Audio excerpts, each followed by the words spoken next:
Hello and welcome to Wouldn't Watch You Don't Need, and today we are going to have a quick look at this Casio beauty, the A-168, after the first change of battery in almost 11 years. So here we have the Armitron Rubik, all stainless steel. Here we have the F91 bigger brother and to me better brother, the W59, but today we are going to talk about this one.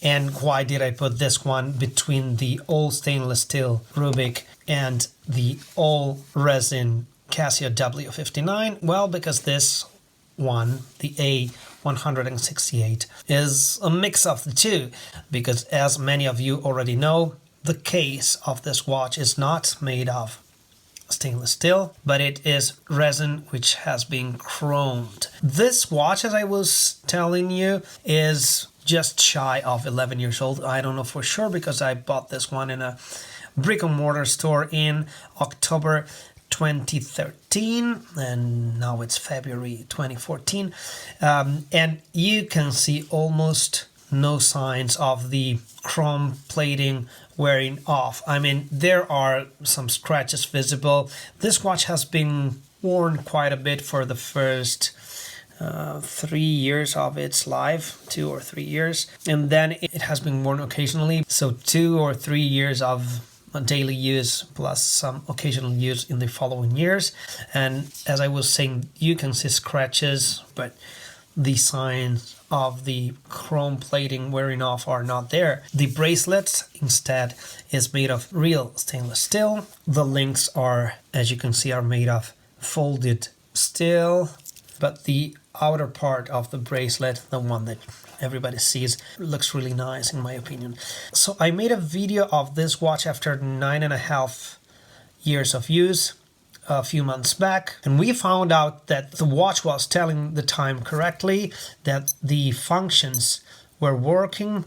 Now that I hear it, the beeping of the watch was not as loud as far as I remember, but the only thing that was not working was when we pushed the illuminator button. The digits, the numbers, the hours, minutes and seconds and everything, they disappeared. So that was the moment while shooting the very video in which I realized that it was time to change the battery. We have seen that the battery on a Casio A-168 when 9 years old is still going strong. Now we will turn the lights off and we will see how the illuminator light fares after 9 years.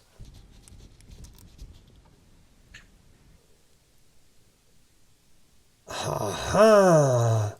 I didn't know this. The light is not working. This is what happened after 9 years of battery life.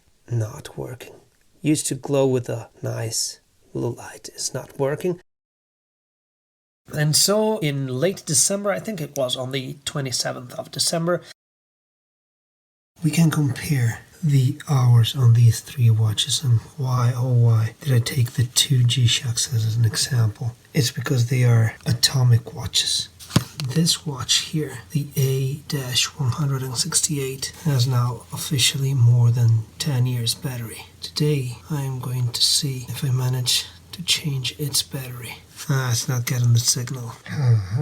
After a few tries, this one managed to get the signal. So you have proof. It's the 27th of December and it's 7 o'clock in the morning. See received RCVD.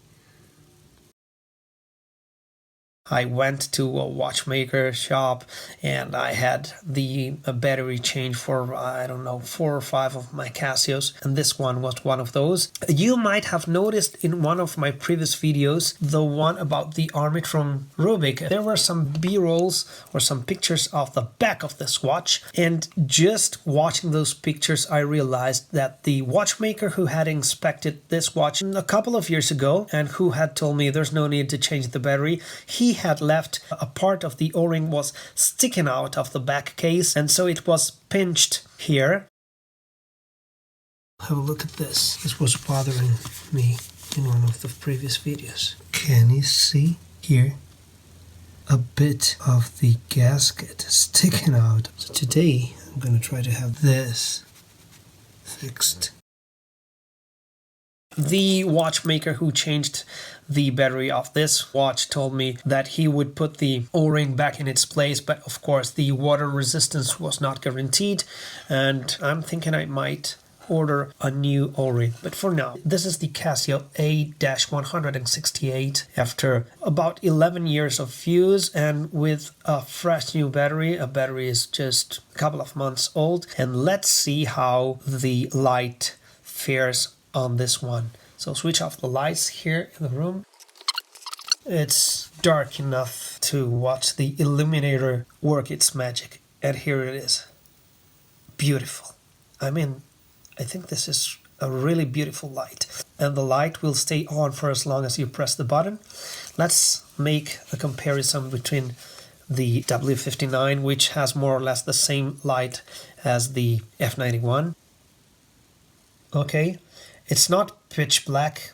I mean, it's not night. It's morning here, 11:30, and there's a bit of light coming from the window. So this is the light of the W59. In a dark room, the light of the W59 is quite different. This is the beautiful illuminator light of the A-168. Let's have a look at the Armitron.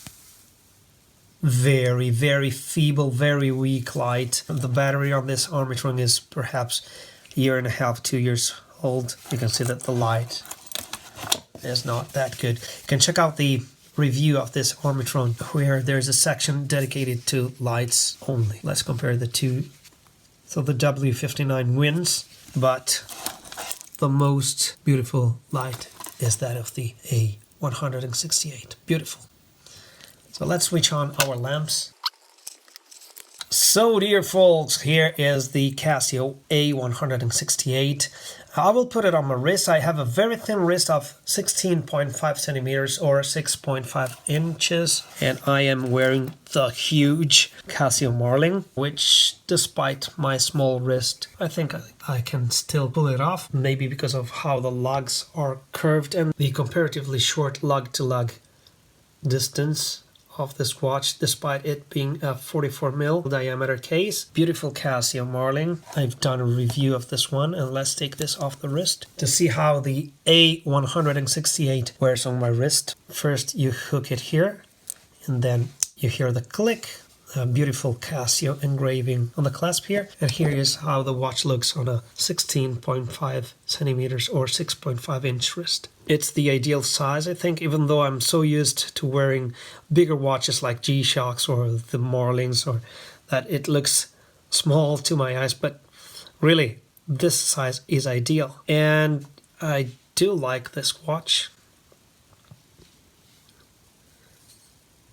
No wonder it's one of Casio's best sellers. And so there you have it, the Casio A-168 after 11 years of use and with a fresh new battery. And I will see you on the next of Wooden, What You Don't Need. Ciao.